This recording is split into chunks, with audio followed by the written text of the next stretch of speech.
DIG Varun Kumar அவர் மேலே ஒரு புகார் கொடுத்துருக்காங்க நாம் தமிழர் கட்சி.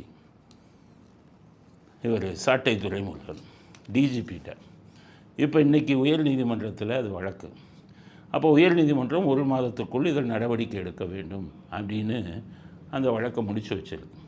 இதை பார்த்த உடனே செய்திகளில் எப்படி வருது, டிஐஜி வருண்குமார் மீது நடவடிக்கை எடுக்க உயர்நீதிமன்றம் உத்தரவு அப்படின்னு வருது. இது சட்ட பிரச்சனை. சட்டத்தில் என்ன விஷயமோ அதை நம்ம சொல்லணும். இது ஒன்றுமே கிடையாது. நீங்கள் யாருக்கிட்டையாச்சும் ஒரு கோரிக்கை மனு கொடுக்குறீங்கன்னு வைங்க, அரசாங்க அதிகாரிகிட்ட எந்த அதிகாரிகிட்ட கோரிக்கை மனு கொடுத்தாலும் ஹைகோர்ட்டுக்கு போனீங்கன்னா ஹைகோர்ட் என்ன ஆர்டர் போடுவாங்க தெரியுமா, இவர் கொடுத்த மனு மீது ஒரு 4 வாரத்துக்குள் நடவடிக்கை எடுக்கவும் அப்படின்னு போடுவாங்க. அப்படி போடுறதுனால அதை இது பண்ணணும்னு அர்த்தம் இல்லை. இப்போ உயர்நீதிமன்றம் சொன்னதுனால டிஐஜி வருண்குமார் மேலே நடவடிக்கை எடுக்கப்பாங்கன்னு அர்த்தம் இல்லை. எந்த கோரிக்கை மனு கொடுத்தாலும் 6 வாரத்தில் நடவடிக்கை எடுக்கவும் 4 வாரத்தில் நடவடிக்கை எடுக்கவும் இப்படி தான் போடுவாங்க. அப்படி போட்டது தான் இந்த ஆர்டர். அதனால் இது ஒன்றும் உங்களுக்கு நாம் தமிழர் கட்சி நண்பர்களுக்கு சொல்கிறேன், இது ஒன்றும் சாதகமானது இல்லை. இதுக்கு பேர் ரிட் ஆஃப் மேண்டமஸ்ன்னு பேர். இந்த ரிட் ஆஃப் மேண்டமஸ் போட்டால் அரசு அதிகாரிகளுக்கு ஒரு டைரக்ஷன். எல்லா இதுலேயுமே என்ன சொல்லுவாங்க, தகுதியை பற்றி பேச மாட்டாங்க. இதில் ஒரு நடவடிக்கை எடுக்கவும், அவ்வளோதான். நடவடிக்கை எடுக்கவும்னா அதை டிஸ்மிஸும் பண்ணலாம். இல்லை முகாந்தாரம் இல்லை அப்படின்னும் பண்ணலாம். இல்லை முகாந்தாரம் இருக்குன்னு நடவடிக்கை எடுக்கலாம்.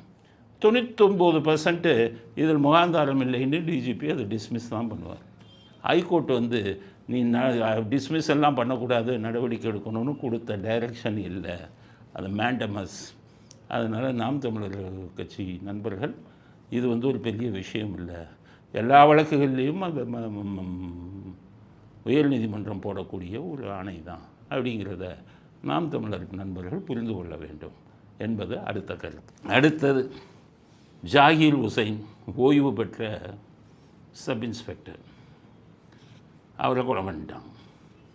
அது வேடிக்கை என்னன்னு கேட்டிங்கன்னா, கொலை பண்ணுறதுக்கு ஒரு 2-3 நாளைக்கு முன்னாடியே ஒரு வீடியோ போட்டார், என்ன கொலை பண்ணிடுவான், என் உயிருக்கு ஆபத்துன்னு. விசாரிக்கலாம் மாட்டீங்க, அது எங்கே உங்களுக்கு நேரம் இல்லை. என் மேலே கொலை மிரட்டல், ஒருத்தர் 2 பேர் இல்லை, ஒரு கூட்டு கும்பலே சேர்ந்து ஒரு 20-30 பேர் சேர்ந்துட்டு கொலை பண்ணணும்னு சொல்லிட்டு சுற்றிட்டு இருக்கிறாங்க.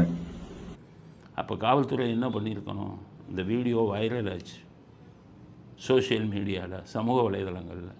காவல்துறை இதெல்லாம் கண்காணித்து, யாரோ ஒருத்தர் உயிருக்கு ஆபத்துங்கிறாரு, நான் உயிரோடு இருக்க மாட்டேங்கிறாரு, அவரை போய் உடனே பிடிச்சி யாரால உயிருக்கு ஆபத்து, என்ன விஷயம்னு கேட்டு, இவர் யார் சொல்கிறாரோ அவங்கள போய் நீங்கள் பிடிச்சி அவன் மேலே நடவடிக்கை எடுத்திருந்தால் அவர் கொலை செய்யப்பட்டிருப்பாரா? அப்போ காவல்துறை முன்கூட்டியே நடவடிக்கை எடுக்கிற விஷயத்தை பற்றி ஏன் யோசிக்க மாட்டேங்கிறீங்க? அவர் ஒரு காவல்துறையில் இருந்தால் அவருக்கு போய் நீங்கள் இந்த மாதிரி பாதுகாப்பு இல்லாமல் பண்ணி அவர் இன்றைக்கி உயிர் போகிறதுக்கு காரணமே நீங்கள் தான் அப்படிங்கிற குற்றச்சாட்டு பொதுமக்கள் மத்தியில் உங்கள் மேலே வந்திருக்கு.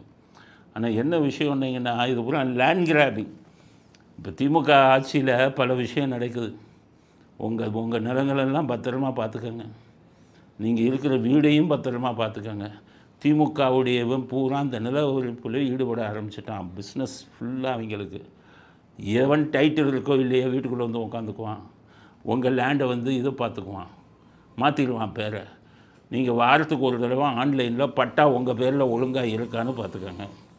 மாதத்துக்கு ஒரு தடவை இது போடுங்க, வில்லங்க சான்றிதழ் ஆன்லைன்லேயே வருது, உங்கள் பேரில் தான் இருக்கா, வேறு டாக்குமெண்ட்டை பத்திரம் போட்டாங்களான்னு பார்த்துக்கோங்க.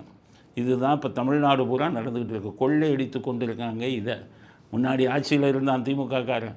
2006 2011 வரை ஜெயலலிதா ஒன்று குவிஞ்சது, 1000 புகார் வந்தது. எல்லாமே திமுககாரன் மேலே, என் நிலத்தை எடுத்துட்டான், இதை எடுத்துட்டான். அது அப்போ தான் இந்த ஜெயலலிதாவே ஒரு தனி டிவிஷன் உருவாக்குனாங்க, தனி பிரிவு. என்ன பிரிவு உருவாக்குனாங்க? லேண்ட் கிராபிங் செல், நில அபகரிப்பு பிரிவுனே சென்னையில் போட்டாங்க.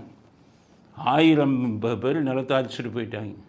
அதனால் எல்லோரும் ஜாக்கிரதையாக இருங்க. இந்த ஜாகிர் ஹுசைன் இது பண்ணதும் அப்படி தான், ஒரு நில அபகரிப்பு பிரச்சனையில் தான் வந்தது.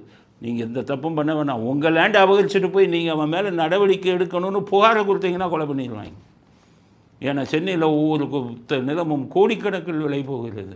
இப்படிப்பட்ட ஒரு பாதுகாப்பு இல்லாத சூழ்நிலை வந்திருக்கு. ஸ்டாலின் இப்போ சொல்கிறார், கடுமையான நடவடிக்கை எடுப்போம். இது செத்ததுக்கப்புறம் என்ன நடவடிக்கை எடுக்க போகிறீங்க?